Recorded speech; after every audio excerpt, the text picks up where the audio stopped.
Today, we are going to be practicing drawing arrays. But let's go ahead and quickly review what an array is. So an array is a set that shows equal groups in rows and columns. And we said that when we say equal groups, that means each row has the same number of items in it as all the other rows.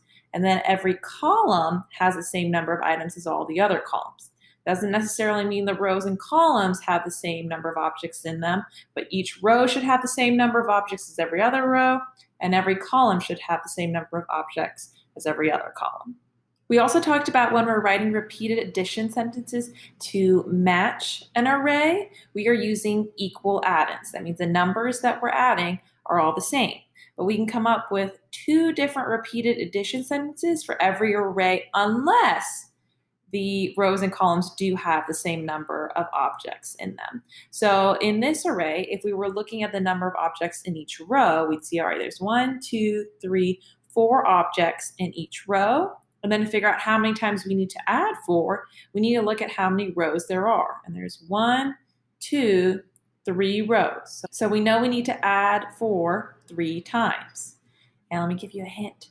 This is setting you up for multiplication. So some of you may already see this and be like, wait, I have to add 4 3 times.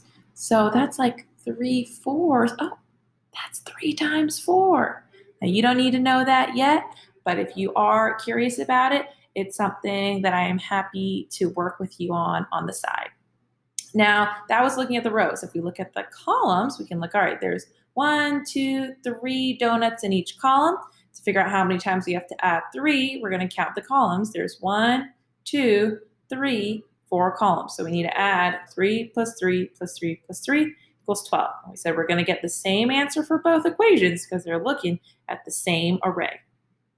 Just like when you're looking at an array and trying to come up with the repeated addition sentences, you can come up with two different ones.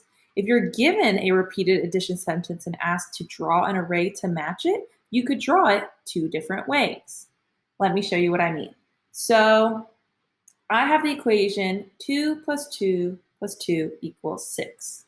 So when I'm trying to think of an array that I could draw to match this equation, I could decide to put 2 items in each row and then do 1, 2, 3 rows. Or I could put 2 items in each column and have 1, 2, 3 columns. So if I decided to do rows, then I could do 1, 2 in each row, and there's 3 2s, so I need 3 rows. So I have 2 in each row, and that's 2, 4, 6. Now if I decided to put 2 in each column, go like this, and I know I need 3 columns. So both of these arrays match the equation. Let's try another one. If you want, you can pause the video and try it on your own and then press play when you're ready. So we could first look and see what the array would look like if we put 5 items in each row. We would know we would need 1, 2, 3 rows. So maybe I'll change it up and do triangles this time. 1, 2, 3, 4, 5. We need 3 rows, and each of them should have the same number of objects. So we're going to have 5. And then 1 more. That's 5, 10, 15. Now I could do it another way and do 5 triangles in each column. 3, 4, 5. And again, I need to have 1, 2, 3 columns because that's how many 5s there are.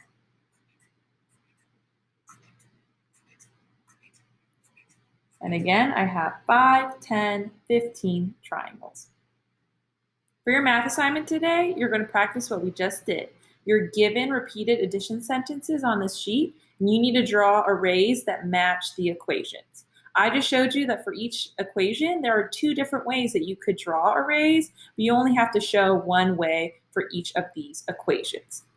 Now, I am going to show you how you would come up with arrays if you were only given the total number of objects. You weren't given a repeated addition sentence that you could use to figure out how many objects to put in the rows or columns.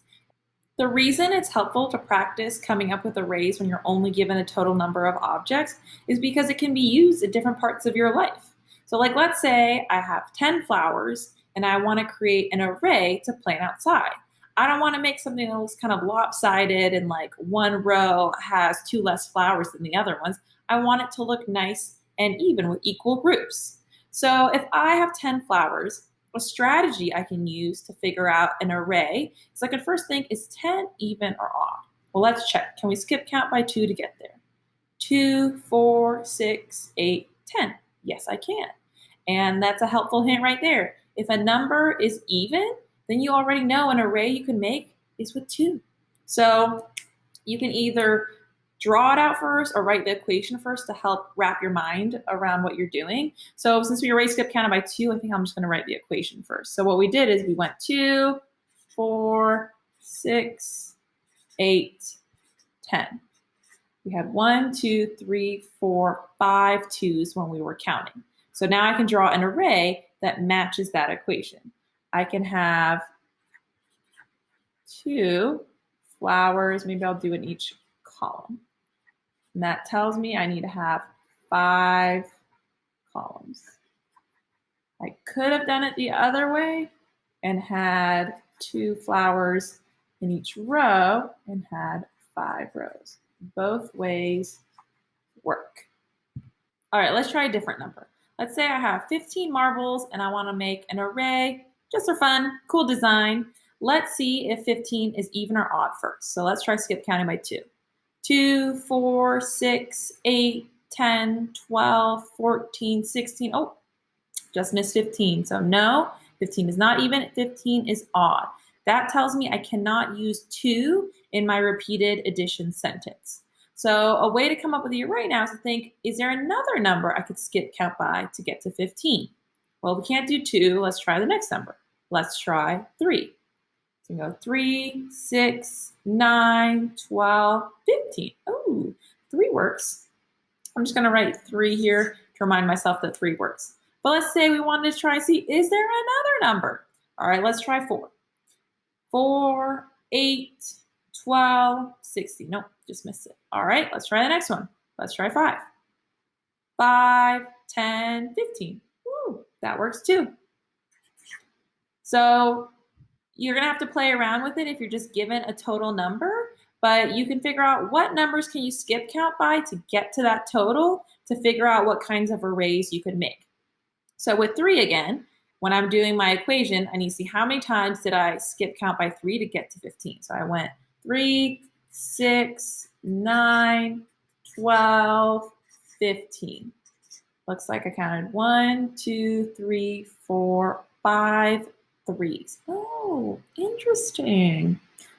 5 was another number I realized I could skip count by to get to 15. Might be starting to make some connections. Let's see how many 5s we need to get to 15. So 5, 10, 15.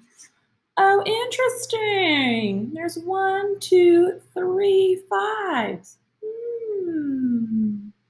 So those of you who are excited about multiplication, it looks like 5 times 3, so 5 groups of 3, is the same as 3 groups of 5. What? Now let's try drawing arrays to match these equations. So looking at our 3s, we could put 3 in each row or in each column. Let's do rows since we did columns last time. So if I put, let's do circles, 3 in each row, I need 5 rows. So I have 3 in each row and I have 5 rows.